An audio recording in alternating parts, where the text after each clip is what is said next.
الحمد لله رب العالمين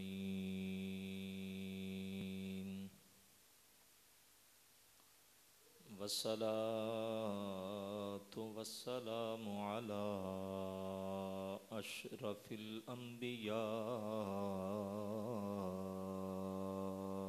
والمرسلين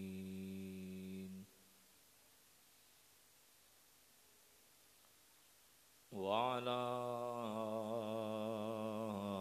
آله وأصحابه أجمعين. قال الله تبارك وتعالى في القرآن المجيد والفرقان الحميد: بسم الله الرحمن الرحيم.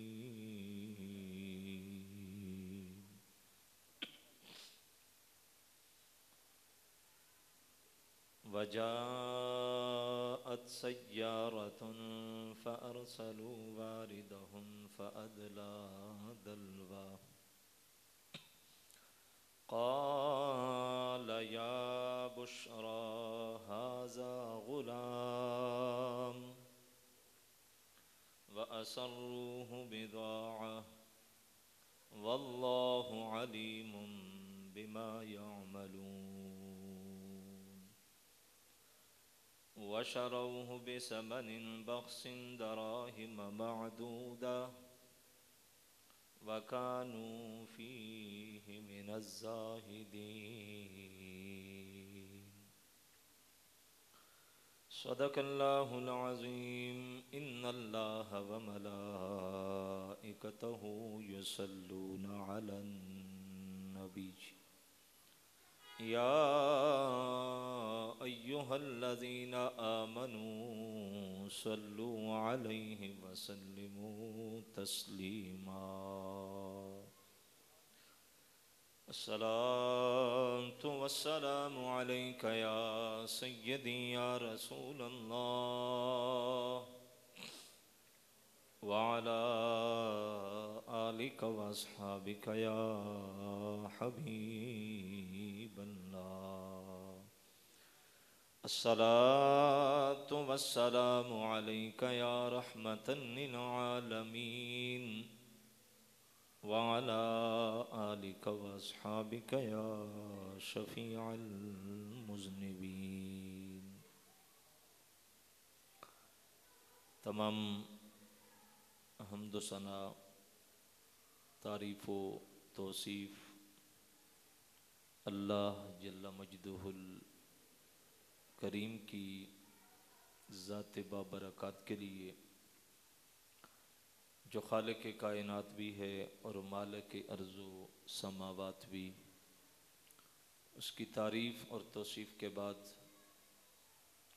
حضور نبی اکرم نور مجسم، نبی مکرم، رسول محتشم، اللہ کے پیارے، امت کے سہارے، رب کے محبوب، دانائے غیوب، مالک رکاب امم، فخر عرب و عجم، والی کون و مکان، سیاہ لا مکان، سید انس و جاں، سرور لالا رخاں، نیر تاباں، سرنشین مہوشاں، ماہ خوباں، شہنشاہ حسینہ، تتمہ دوراں، جلوہ صبح ازل، نور ذات لم یزل، باعث تکوین عالم، فخر آدم و بنی آدم، شاہد ما طغا، صاحب علم نشرہ، معصوم آمنہ، احمد مجتبیٰ،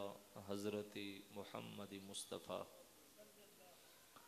علیہ تحیت و ثنا کے دربار در بار گوہر بار میں بسط عجز و نیاز تحفہ درود و سلام پیش کرنے کے بعد، معزز محترم حاضرین و سامعین، السلام علیکم ورحمۃ اللہ وبرکاتہ.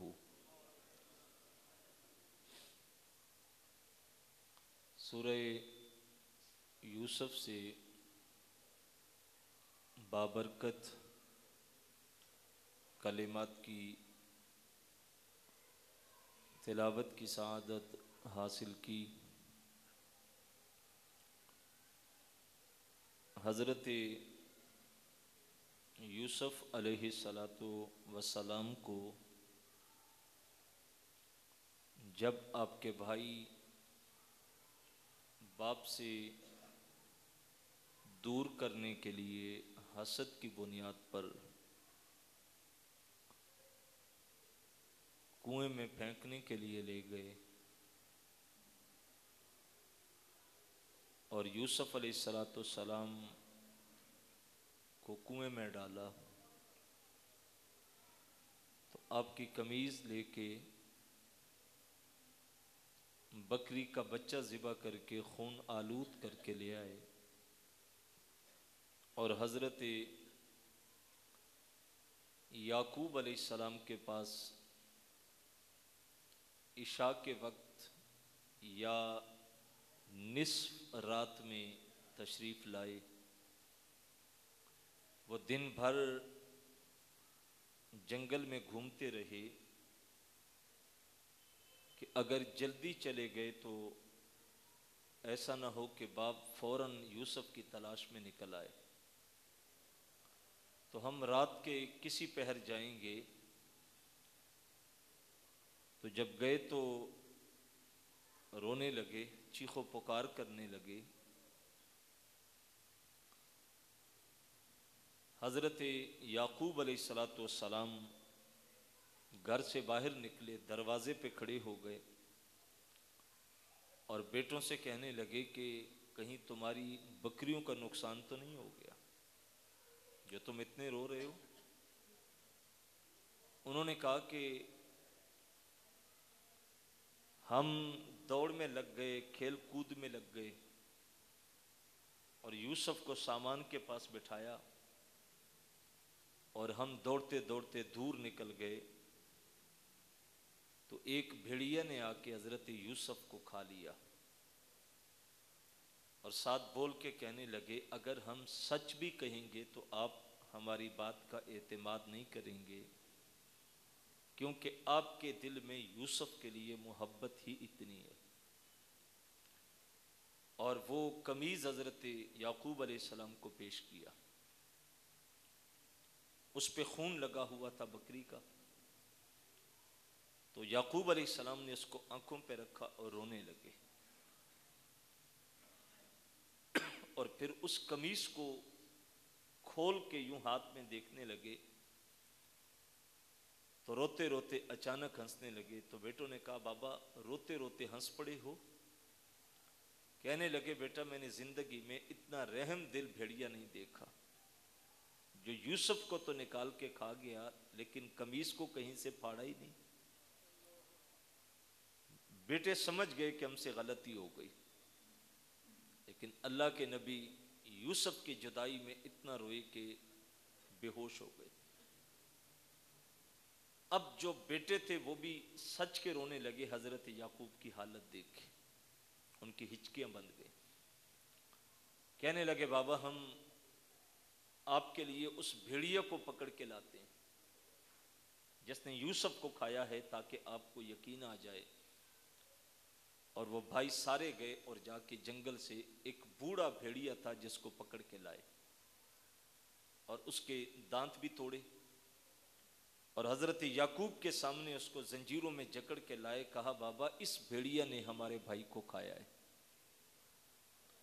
تو یعقوب علیہ السلام نے اس بھیڑیا سے سوال کیا کہ تجھے میرے بڑھاپے پہ بالکل رحم نہیں آیا کہ میرے چاند جیسے بیٹے کو کھا گئے ہو؟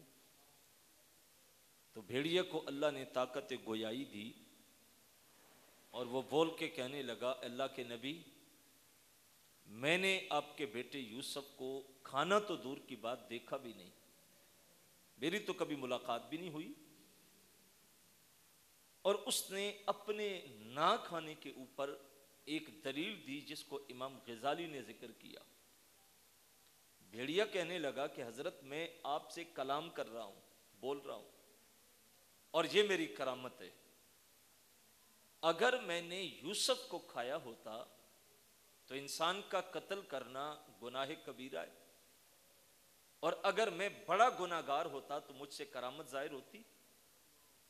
لہٰذا میں جو کلام کر رہا ہوں تو اس لیے کر رہا ہوں کہ میں نے یوسف کو نہیں کھایا. اور وہ اپنا دکھڑا سنا کے کہنے لگا میں تو خود نکلا ہوں مدین سے اور مصر کی طرف جا رہا ہوں. میرا ایک بھائی تھا جو مجھ سے جدا ہو گیا، اس کو بادشاہ نے قید کر لیا اور میں اپنے بھائی کی جدائی میں اس کو تلاش کرنے کے لیے جا رہا ہوں. اور بھیڑیا بول کے کہنے لگا واللہ مجھے 17 دن ہو گئے میں نے آج تک بھائی کی جدائی میں کھانا نہیں کھایا، پانی نہیں پیا. اب ذرا سوچئے گا کہ اللہ نے جانور درندوں کے اندر بھی بھائی کی محبت رکھی ہے، اور وہ اتنا احساس کرتے ہیں کہ ایک بھیڑیا دوسرے بھیڑیوں کو چھڑانے کے لیے لمبا سفر بھی کر رہا ہے، 17 دن کی بھوک بھی برداشت کر رہا ہے اپنے بھائی کو چھڑانے کے لیے. قرآن نے تو مومن کو مومن کا بھائی قرار نہیں دیا. انما المؤمنون اخوہ، کہا مسلمان مسلمان کا بھائی ہے. صاحب درندہ تو اپنے بھائی کا احساس کرے، اور یہ انسان اشرف المخلوقات ہو کے اس کے سر پہ کرامت کا تاج رکھا گیا، اس کو احسن تقویم کا تاج دیا گیا، اور اس کا حال یہ ہے کہ یہ دنیا کی ہوس میں اتنا اندھا ہو گیا کہ یہ دنیا کی خاطر سب کچھ کرنا گوارا کر لیتا ہے. کیا ہمارے معاشرے میں قتل و غارت کے بازار گرم نہیں ہیں؟ کیا ہمارے معاشرے میں دولت کے لیے مفادات کے لیے سب کچھ کرنا گوارا نہیں کرتے ہم؟ سب کو جائز نہیں سمجھا جاتا؟ یہ جو رشوت کے بازار گرم ہیں، جو تھانے بک رہے ہیں، کچہریاں بک رہی ہیں، عدالتوں میں سودے ہو رہے ہیں، جج کا قلم بک رہا ہے، یہ کس لیے بک رہا ہے؟ صرف دنیا کی خاطر، دولت کی خاطر. اور یہی چیز ہمارے معاشرے میں آج عزت کا ذریعہ بن گئی. جس کے پاس گاڑی اچھی ہے وہ صاحب عزت ہے، جس کے پاس کپڑا اچھا پہنا ہوا وہ صاحب عزت ہے، جس کے پاس مکان اچھا ہے وہ صاحب عزت ہے، جس کے پاس کاروبار اچھا ہے وہ صاحب عزت ہے. صاحب یہ معیار اللہ نے تو مقرر نہیں کیا، عزت کا یہ معیار شریعت نے تو مقرر نہیں کیا کہ دولت مند ہوگا تو عزت والا ہوگا، آپ کا مکان اچھا ہوگا تو آپ عزت والے ہوں گے، آپ کا لباس اچھا ہوگا تو آپ عزت والے ہوں گے. اسلام، شریعت، قرآن جس چیز کو معیار عزت قرار دے رہا ہے وہ ان اکرمکم عند اللہ اتقاکم، فرمایا اللہ کے نزدیک عزت والا وہ ہے جو تم میں سے زیادہ تقوی والا ہے، جس میں اللہ کا خوف زیادہ ہے. لیکن آج ہمارے خاندانوں میں معیار عزت کیا ہے؟ دولت ہے. آپ غریب ہیں تو آپ کو خاندان میں کوئی نہیں پوچھتا، اور آپ 2 سال محنت کر کے کاروبار چمکنے لگتا ہے تو سارا خاندان آپ کے نیچے نظریں بچھا دیتا ہے. ہمارے لیے عزت کا معیار ہی دنیا کو ٹھہرایا گیا. حضرت شیخ سعدی شیرازی کہتے ہیں نا کہ مجھے ایک دعوت پہ بلایا گیا تو میں پہلے تو یوں ہی جو بھی لباس تھا چلا گیا، تو انہوں نے مجھے پیچھے بیٹھایا، کہا بابا جی بیٹھ جاؤ. میں تھوڑی دیر بیٹھا، واپس چلا گیا، جا کے کلف لگے کپڑے پہنے، امامہ باندھا اوپر خوبصورت، اور ہاتھ میں لاٹھی پکڑی چھڑی، اور جب پوری تیاری کے ساتھ آیا تو وہ مجھے کہنے لگے حضرت آپ آگے آئیں، اور مجھے آگے بٹھایا. جب کھانا دسترخوان پہ لگ گیا تو سعدی کہتے ہیں کہ میں ایک لقمہ ایک جیب میں ڈالتا، دوسرا دوسری جیب میں ڈالتا. تو مجھے دیکھ کے کہنے لگے حضور کھانا کھانے کے لیے رکھا ہے اور آپ جیب میں ڈال رہے ہیں؟ آپ نے کہا تم نے کھانا مجھے نہیں دیا، کپڑوں کو دیا ہے. مجھے دیا ہوتا تو میں تو پہلے بھی آیا تھا، کپڑے اچھے پہن کے آیا تو تم نے مجھے عزت دی. کیا آج ہمارے معاشرے میں عزت کا یہی معیار نہیں ہے؟ کون کسی کے تقوی کو دیکھتا ہے؟ کون کسی کے سچ کو دیکھتا ہے؟ کون کسی کی ایمانداری کو دیکھتا ہے؟ کون کسی کی نماز روزے کو دیکھتا ہے؟ صاحب اب تو دوڑی دولت کی لگی ہے. آج تو عزت ہی دولت مند کی ہے. مسجدوں میں، دینی محفلوں میں، دنیاوی محفلوں میں، خاندانوں میں جہاں چلے جائیں آپ کو دولت کی وجہ سے ہی عزت ملے گی. تو نتیجہ یہ نکلا کہ دولت کی دوڑ لگ گئی. اصل جو تقوی کا معیار تھا، عزت کا معیار تھا، وہ ہم نے آج ترک کر دیا.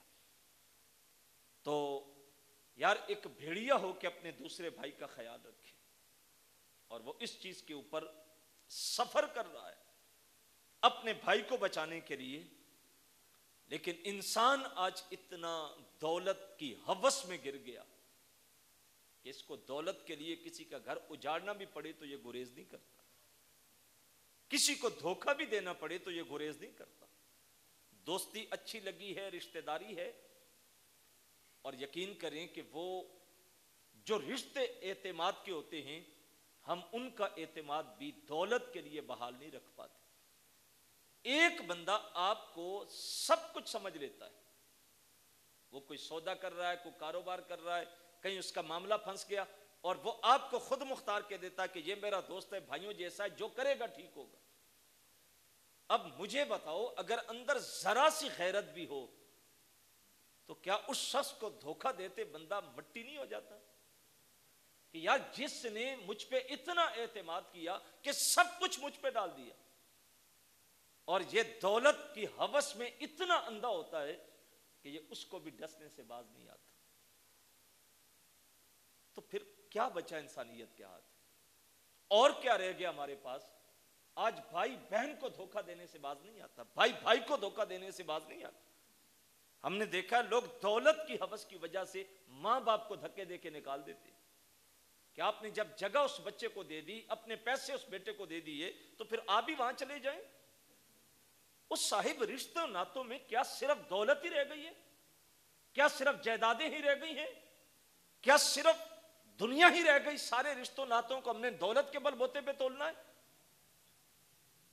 ہم آج ان چیزوں میں پھنس کے رہ گئے، جبکہ جو رشتے تھے خون کے. دیکھیں جنگل کا درندہ شیر ہے، ہر چیز کی چیر پھاڑ کرتا ہے، لیکن شیر کبھی دوسرے شیر کا گوشت نہیں کھائے گا، اس کو نہیں چیر پھاڑ کرتا. کتا ہر چیز کی طرف جھپٹتا ہے، لیکن کتا کتے کا گوشت نہیں کھاتا.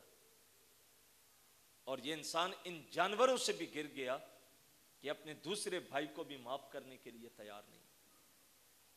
یہ اپنی سکے بھائی کو جو ایک ماں کا دودھ پی کے پروان چڑھے اس کو بھی دھوکہ دینا پڑے تو باز نہیں آتا. باتیں ہماری دیکھو تو ہم حکومتوں پہ سارا دن کیچڑ اچھالتے ہیں.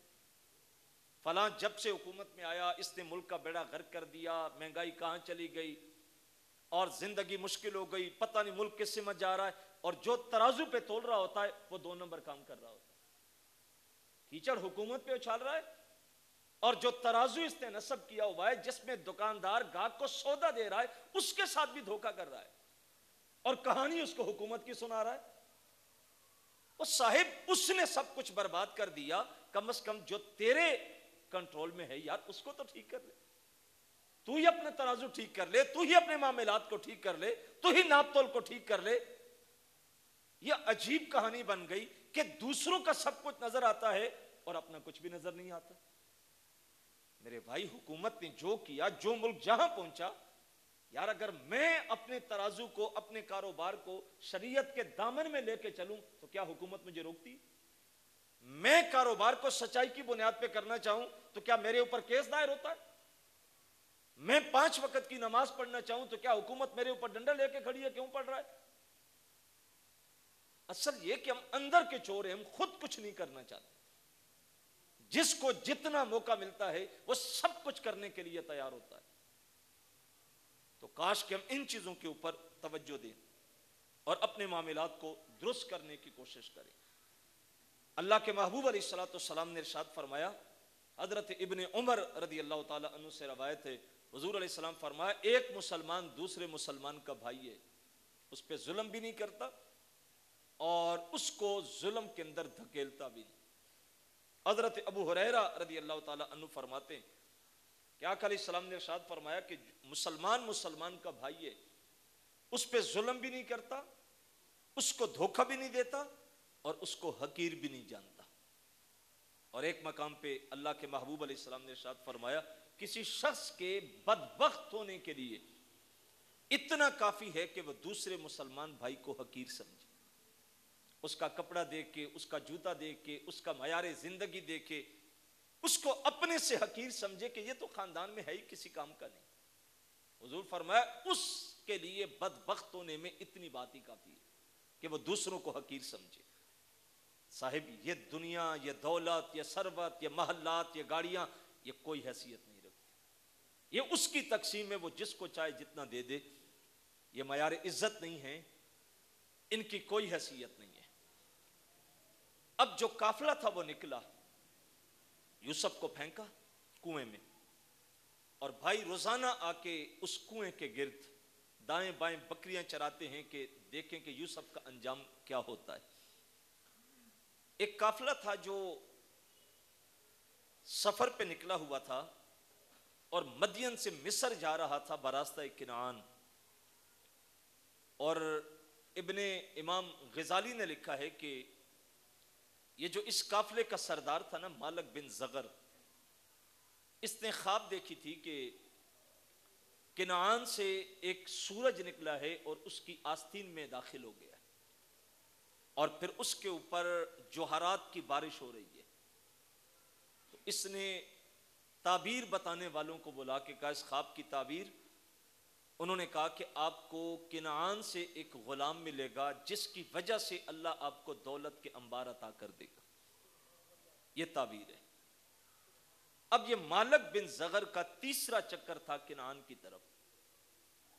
یہ چکر کاٹتا تھا کہ اس خواب کی تعبیر کبھی مل جائے. 2 چکر اس کے خالی چلے گئے. یہ تیسرا چکر تھا جب وہ آیا. اور سیرت شارحین نے لکھا ہے، مفسرین نے لکھا ہے کہ اس کا قافلہ راستہ بھٹک گیا تھا.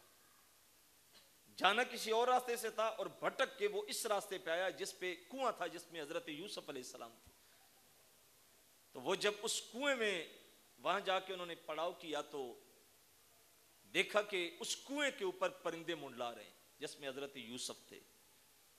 اور مفسرین نے یہ بھی لکھا ہے کہ وہ پرندے نہیں تھے، وہ اللہ کے فرشتے تھے جو پرندوں کی صورت میں یوسف علیہ السلام کے گرد چکر کاٹ رہے تھے اس کنویں کے اوپر آپ کی حفاظت کے لیے. اب جب یہ قافلہ یہاں آ کے پڑاؤ کرتا ہے نا، اور ان کا مشقی پانی بھرنے کے لیے داخل ہوتا ہے، اسے کہا جاؤ کنویں سے پانی نکال کے لاؤ.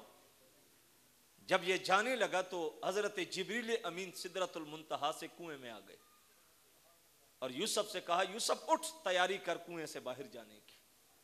یوسف نے کہا کہ کیا میں بھائی سے، باپ سے، بہن سے مل جاؤں گا؟ جبریل نے کہا ملاقات کہاں، ابھی تو لمبا سفر پڑا ہے.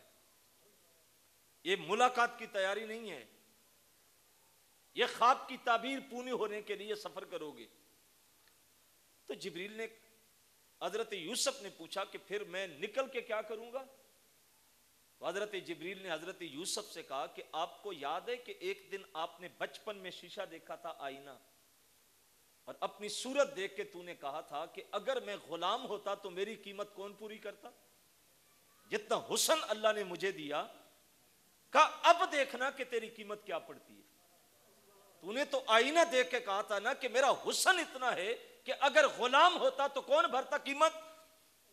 کہا اب باہر نکلے گا تو سمجھ آئے گی کہ تیری قیمت کتنی پڑتی ہے. انہوں نے کنویں میں ڈول ڈالا. جبریل نے یوسف سے کہا کہ اس ڈول سے چمٹ جا. جب حضرت یوسف علیہ السلام اس سے چمٹ گئے اور انہوں نے ڈول کو اوپر کھینچا، قرآن کہتا وجاءت سیارۃ فارسلوا واردہم فادلی دلوا. وہ ڈول پھینکا پانی کے لیے قافلے والوں نے، اور جب اوپر کھینچا تو دیکھا کہ اس پانی کی جگہ حضرت یوسف ہیں. اور آپ باہر آئے تو آپ کے وجود سے لشکاریں نکلنے لگی، روشنی پھوٹنے لگی. تو وہ جو پانی بھرنے والا ماشکی تھا وہ خوش ہو کے کہنے لگا قالا یا بشرا ھذا غلام، خوشخبری، یہ تو ایک لڑکا ہے، غلام ہے، بچہ ہے جو ہمارے ہاتھ آ گیا. اب جب حضرت یوسف کو دیکھا تو سردار خوش ہو گیا، لیکن اتنی دیر میں یوسف کے بھائی بھی اسی علاقے میں تھے. جب دیکھتے ہیں کہ یوسف کو نکال لیا دوڑتے دوڑتے گئے اور اہل قافلہ سے کہا کہ یہ ہمارا بھائی ہے، بگوڑا غلام ہے، بھاگا ہوا ہے، دے دو ہمیں۔ اس کو اپنے ساتھ کھڑا کر کے مالک بن زغر کو کہنے لگے اگر آپ چاہتے ہیں کہ لینا ہے تو قیمت ڈالو، ہم اس سے ویسے بھی تنگ ہے، روز بھاگ جاتا ہے، چوریاں بھی کرتا ہے، بھاگتا بھی ہے، تو آپ اس کو لے لیں۔ مالک بن زغر کہنے لگا میرے پاس تو صرف 20 کھوٹے سکے ہیں، یا 12 باز نے لکھا ہے، اگر آپ لینا چاہیں تو یہ کھوٹے سکے لے کے دے دو۔ انہوں نے کہا چلو کھوٹے سکے دے دو، لے لو۔ ان کا مقصد صرف یہ تھا کہ یوسف دور چلا جائے، باپ کی محبت مل جائے، حسد تھا۔ جب یہ کھوٹے سکوں کے عوض یوسف کو دیا تو یوسف کو آئینے کا وہ مرحلہ یاد آیا، اور بھائی وہ قادر مطلق ہے، وہ جیسے چاہے وہ کروڑوں سے جو ہے وہ لے آتا ہے، اور جو ہے وہ لمحوں میں کنگال کر دے، لمحوں میں کروڑ پتی کر دے۔ یہ حسن، یہ جوانی، یہ دولت، یہ کوئی حیثیت نہیں رکھتی۔ بندے کو اترانا نہیں چاہیے کہ میرے جیسا طاقتور، یوسف نے بھی تو انہی بھائیوں پہ اعتماد کر کے کہا تھا نا اتنے جوان میرے بھائی ہیں، اور پھر انہی بھائیوں نے جا کے کنویں میں ڈالا، انہی بھائیوں نے جا کے کھوٹے سکوں کے عوض بیچا۔ لہٰذا دولت پہ، ثروت پہ انسان کو اترانا نہیں چاہیے۔ آپ کو دولت مل گئی تو آپ انسان کو انسان نہ سمجھیں، آپ کو شہرت مل گئی، آپ کو عہدہ مل گیا، اور آپ اس عہدے کی بنا پہ انسانیت سے باہر نکل جائیں۔ جب حضرت یوسف علیہ السلام کو انہوں نے خرید لیا تو وہ مالک بن زغر کہنے لگا کہ آپ مجھے لکھ کے دو کہ ہمارا غلام تھا، ہم نے اتنے عوض میں بیچا۔ بھائیوں نے تحریری طور پہ لکھ کے دیا، اور انہوں نے ساتھ یہ بھی کہا کہ اس کو زنجیریں ڈال کے رکھنا، بیڑیاں ڈال کے رکھنا، یہ بھاگتا ہے۔ اب اس نے جب حضرت یوسف کو اپنے سامنے بلایا تو ہاتھ پیچھے کر کے باندھ دیے، یوں پاؤں میں بیڑیاں ڈال دی۔ آپ کا چونکہ جسم ننگا تھا، قمیض تو بھائیوں نے اتروا لی۔ جب حضرت یعقوب کو پیش کرنے کے لیے گئے، اس نے پرانا سا قمیض تھا وہ حضرت یوسف کو پہنا دیا، اور ایک غلام تھا اس قافلے میں، اس کو کہا کہ تو نے یوسف کی رکھوالی کرنی ہے۔ جب قافلہ چلنے لگا تو یوسف نے مالک بن زغر سے کہا کہ اگر اجازت دو تو میں اپنے بھائیوں کو آخری ملاقات کر لوں۔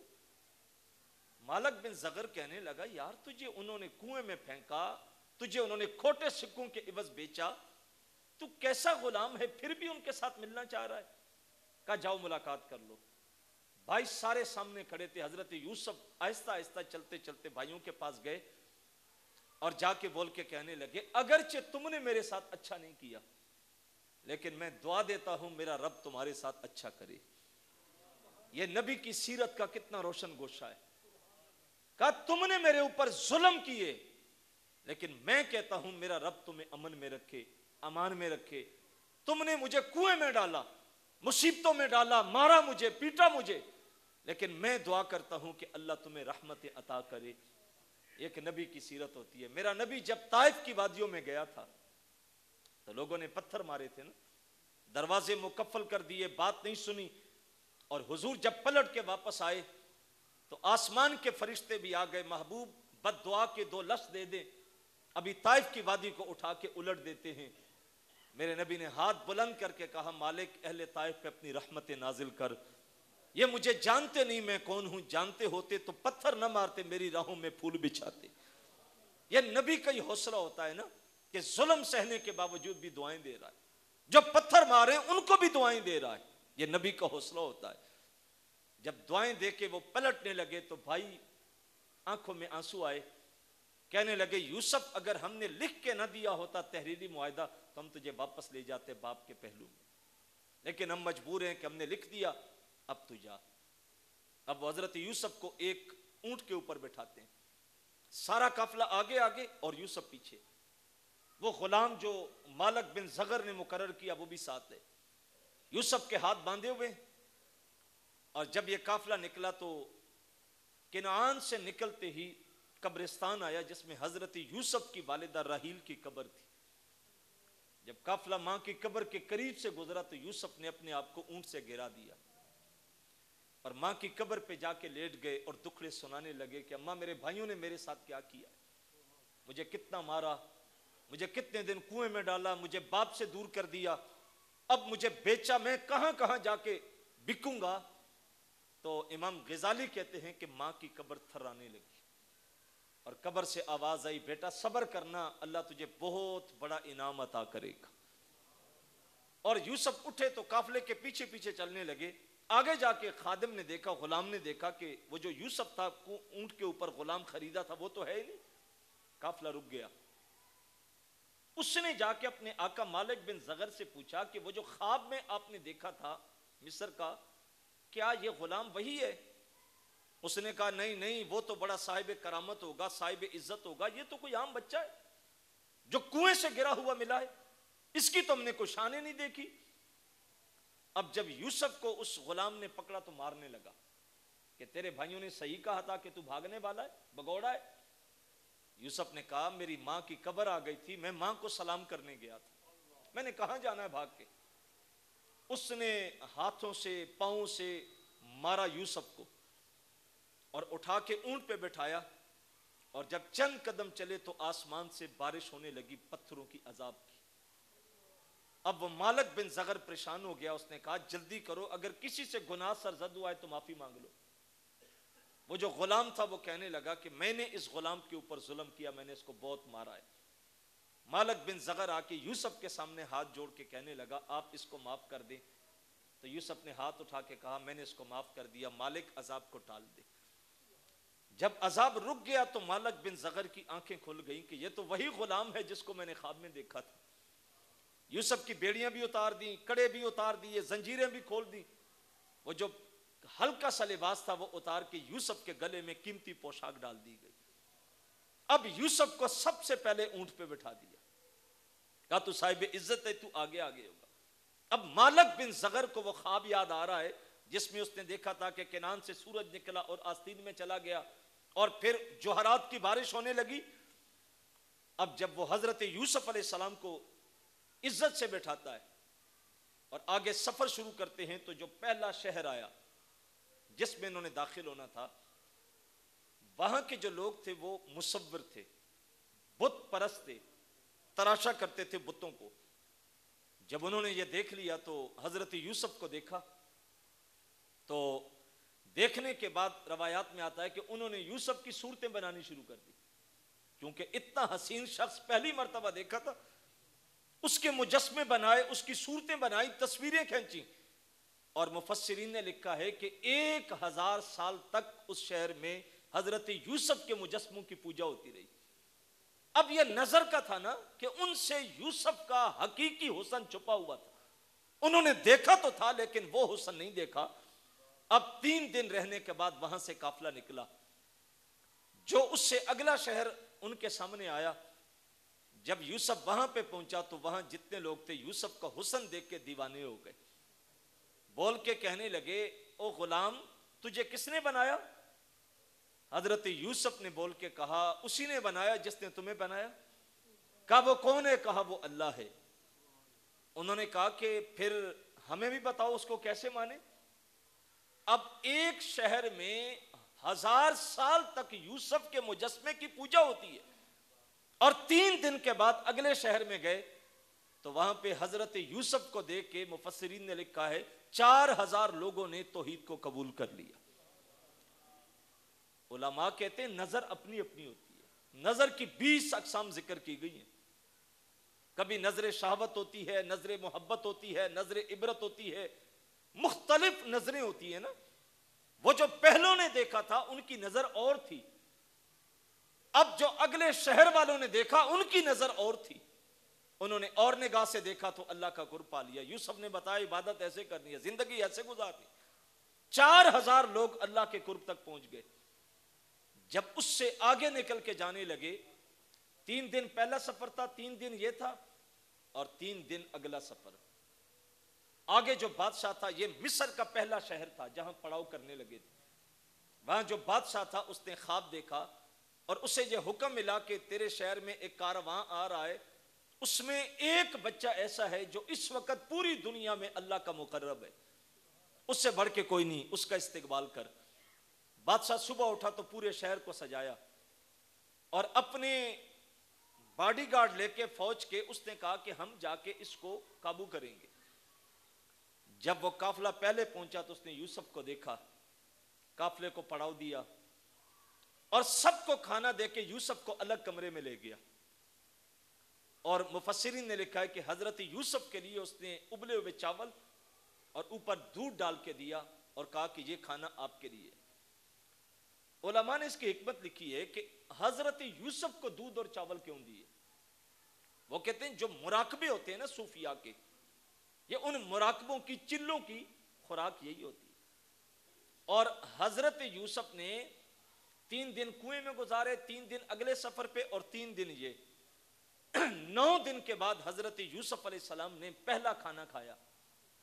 اور مفتی احمد یار خان نعیمی علیہ رحمہ لکھتے ہیں کہ میرے اور آپ کے آقا مولا صلی اللہ علیہ وسلم جب حرا کی خلوتوں میں ہوتے تھے تو حضور بھی کھانا 9 دن کے بعد کھایا کرتے. 9 دن کا روزہ رکھتے, 9 دن عبادات میں رہتے, اور 9 دن کے بعد حضور کھانا لے کے جاتے, اور غار حرا کے اندر 9 دن کے روزے کے بعد حضور علیہ الصلوۃ والسلام بھی کھانا تناول کرتے. اب اس بادشاہ نے حضرت یوسف کو قریب بٹھا کے دیکھا اور دیکھ کے کہا یوسف, نام تو جانتے نہیں تھے, پوچھا تیرا نام, کہا میرا نام یوسف ہے. اب وہ تو ساری تفصیل جان گیا, لیکن مالک بن زغر کو ابھی تک خبر نہیں تھی. جب استقبال دیکھا کہ پورا شہر سجا ہوا ہے, بادشاہ وقت سجا ہوا ہے اور انتظار کر رہا ہے, کھانے بنا رہا ہے, تو مالک بن زغر نے جا کے یوسف کے سامنے ہاتھ جوڑ کے کہا اپنی حقیقت تو بتا, تو ہے کون؟ یوسف نے کہا میں حضرت یعقوب نبی اللہ کا بیٹا ہوں, نام میرا یوسف ہے, بھائی تھے مجھے جنہوں نے بیچا تھا, میرے بھائی تھے, میرے آقا نہیں تھے, میں غلام نہیں تھا, میں ان کا بھائی تھا, انہوں نے مجھے بیچا, میرا سودا کیا. اب وہاں 3 دن کا قیام کرنے کے بعد مفسرین نے لکھا ہے کہ آپ نے ان کو اللہ کی طرف دعوت دی, اور بادشاہ سمیت اس کی رعایا توحید کے اندر حضرت یوسف علیہ السلام سے سن کے اللہ کے حضور سجدہ ریز ہو گئی. اب یہاں سے قافلہ نکلتا ہے, اگلا سفر اسی وادی کا ہے جہاں یوسف کو پھر خریدنے کے لیے بڑے بڑے لوگ آئے. جب اگلے شہر میں جا کے بادشاہ نے پڑاؤ کیا نا مصر میں, تو جس محل میں یوسف کو رکھا دیکھا کہ اس کے باہر لوگوں کا ہجوم لگ گیا. یوسف کو دیکھنے آ رہے. بادشاہ نے کہا کہ بھائی مکان کی چھت پہ خادم کو کھڑا کر کے کہا ان کو کہو کہ جس نے ملاقات کرنی ہے, زیارت کرنی ہے, 1 درہم دے گا. تو مفسرین نے لکھا ہے کہ 1 دن میں 6000 درہم دینار اس کے گھر کے سامنے ڈھیر لگ گیا. لوگوں نے کہا پیسے لو پر ایک جھلک یوسف کی دکھاؤ تو صحیح. اور گھر اتنا بھر گیا کہ اس نے اپنے ملازم لگا کے گھر خالی کروایا. وہ جو خواب دیکھا تھا کہ ہیروں کی بارش ہو رہی ہے, وہ بارش اب ہونی شروع ہو گئی. اگلا دن ہوا تو اس نے کہا بھائی 2 درہم لیں گے, دینار لیں گے جس نے ملاقات کرنی ہے. روز بڑھاتا جاتا ہے اور ملاقات والوں کا رش روز دن بدن بڑھتا چلا جاتا ہے. لوگ آتے ہیں, زیارت کرتے ہیں, واپس جاتے ہیں, زیارت کرتے ہیں, واپس جاتے ہیں. پھر ایک دن اس نے فیصلہ کیا کہ اب یوسف کو بیچ دیتے ہیں. بڑے بڑے تاجر آ گئے جو طاقتور تھے, دولت کے اعتبار سے سب سے بڑے تاجر تھے مصر کے, لیکن جو بولی لگتی ہے وہ آگے بڑھتی جا رہی ہے. اس نے کہا جو اپنا سارا متا دے گا میں اس کو یوسف دے دوں گا. تو مفسرین کہتے ہیں ایک مائی تھی جس کے پاس اٹی تھی, 20 دن اس نے اٹی تھی, 20 کلو کے قریب تھی. تو اس نے سنا کہ جو سارا متا دے گا, اس نے کہا میرے پاس تو سارا ہے یہ 20 کلو, تو سارا دینے کا وعدہ ہے نا, تو میں سارا کچھ لے جاتی ہوں, یوسف کو لے لیتی ہوں. وہ بھی جا کے لائن میں کھڑی ہو گئی. کسی نے کہا اماں یوسف اٹیوں کے بعد تھوڑے ملتے, کا نام ملے قیامت کے دن یوسف کے خریداروں میں نام تو آ جائے گا نا, کہ جب یوسف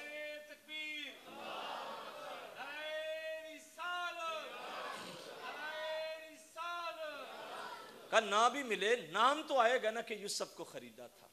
میں بھی گئی تھی اٹی لے کے کل کائنات, لیکن مقدر نہیں تھا, نہیں ملا یوسف.